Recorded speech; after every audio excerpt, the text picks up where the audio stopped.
and Dean again is with a mortgage consultant with Loan Depot.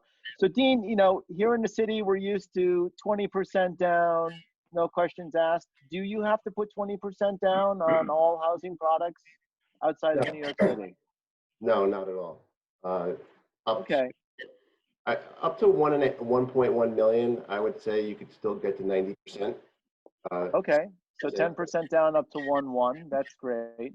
If you're seeing any houses on the lower median price range, say the 800s, you can still even get away with 5% down. And believe it or not, loans I've done up to 1.5 million with very little down. So there are options out there. But as you get above the 1.1 to 1.2, you're generally going to get near the required of 20% down.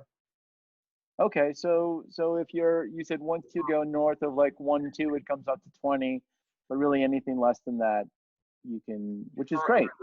You're not limited to have to put down 20 or 30%. Right.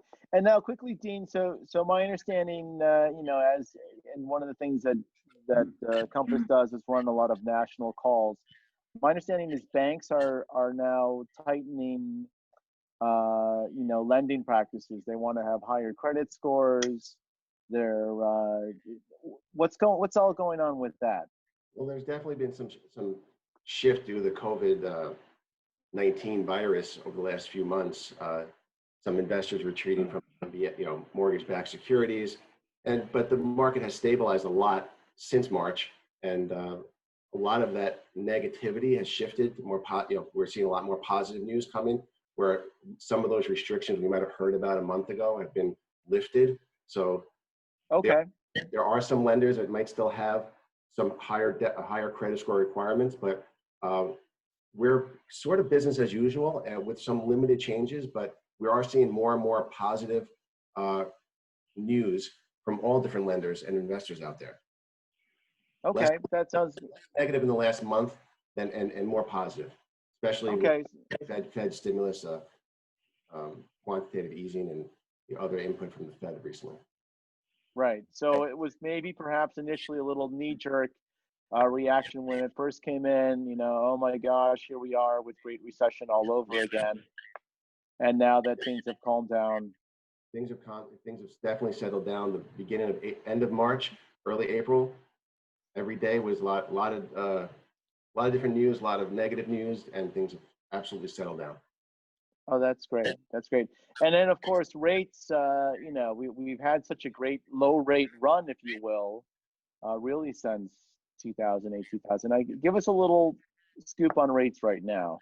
Rates are, everyone's probably aware, historically low, and they're going to be low for the time being, for a while. So I don't think there should be any panic of rates skyrocketing anytime soon. The economy still needs to get healthy. Unemployment needs to come back. There's a lot of factors out there that are going to keep the rates low for a good period of time. So it's a perfect opportunity for buyers that are still out there to borrow at extremely low rates. Wow, that's great. And so, and quickly, one of the common products that a lot of people use in the city is the 10-year IO, then converted to a 30-year fixed. The first one of those is interest only, so your rates are low and you can pay down the principal if you're on a bonus schedule. Are you seeing that out there in the suburbs too, or is it more of a 30-year fixed crowd or 15-year fixed, or what's your take?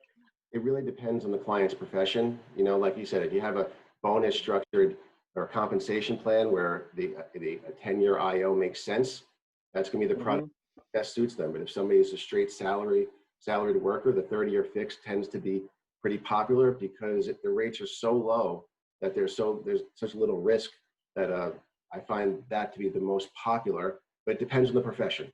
So somebody with a low base and high bonus driven earnings will certainly look for the IO products.